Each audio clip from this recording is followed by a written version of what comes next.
नमः शिवाभ्यां सरसोत्सवाभ्यां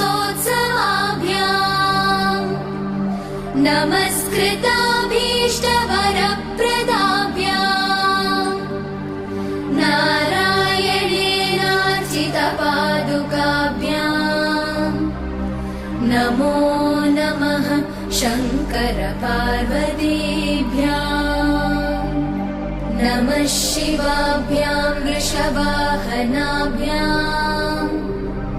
विरिञ्चि विष्णु इन्द्रसुपूजिताभ्याम्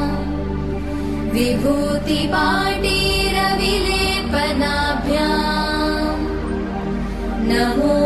नमः शङ्करपार्वतीभ्याम् नमः शिवाभ्यां जगदीश्वर